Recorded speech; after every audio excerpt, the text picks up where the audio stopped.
ये भी नहीं चाहिए, ये भी बहुत पुराना हो चुका है, ये भी मेरे किसी काम की नहीं है। ये भी नहीं चाहिए, और ये स्केच मार्कर भी पुराने हो चुके हैं। नीचे देखा? ये पेंसिल अब तो मेरे किसी काम की नहीं है ये। अरे रिद्धि, क्या है? अरे ये सब तुम फेंक क्यों रही हो? क्यों? तू ये क्यों पूछ रही है? मेरी स्टेशनरी है, मैं फेंकूं या कुछ भी करूं, मेरी मर्जी। अरे मैं तो सिर्फ ऐसे ही पूछ रही थी। ओ अच्छा, एक काम कर, ये सारी चीजें तू ले ले। वैसे भी मेरी स्टेशनरी फेंकी हुई तेरे लिए तो नहीं है, क्योंकि तू ये सब तो ले ही नहीं सकती, क्यों, है ना?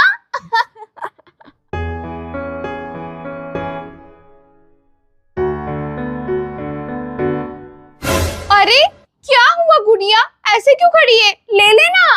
अरे ले लेना, ऐसे क्यों खड़ी है?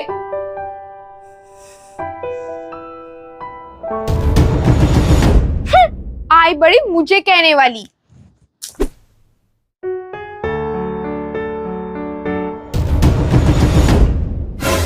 सुमित्रा आंटी, आप गुड़िया को स्टेशनरी नहीं दिलाते क्या?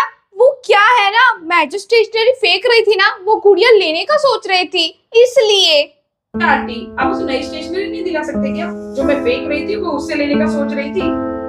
फिर मैंने ही उससे मेरी स्टेशनरी लेने को कहा, पर वो चली गई, इसलिए मैं आपसे पूछ रही हूँ।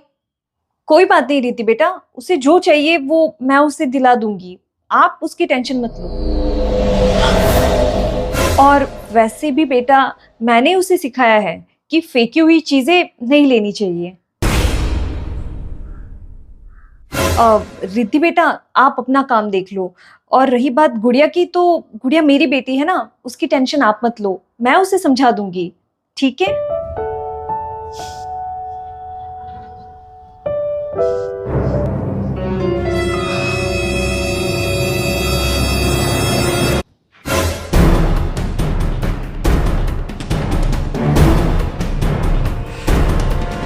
ये सुमित्रा आंटी खुद को समझती क्या है, आज मुझे ताने दे रही थी। अब देखती हूँ सुमित्रा आंटी क्या करती है। रेडी स्टडी गो।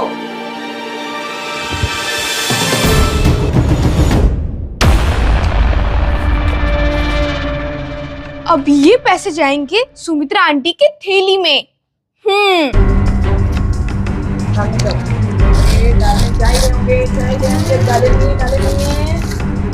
रुक जाओ रिद्धि,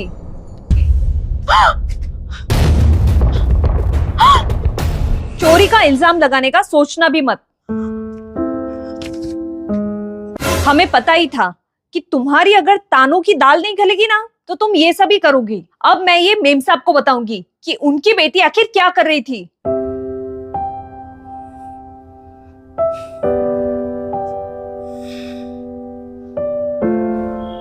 कैसे किसी गरीब पर चोरी का इल्जाम लगाने जा रही थी।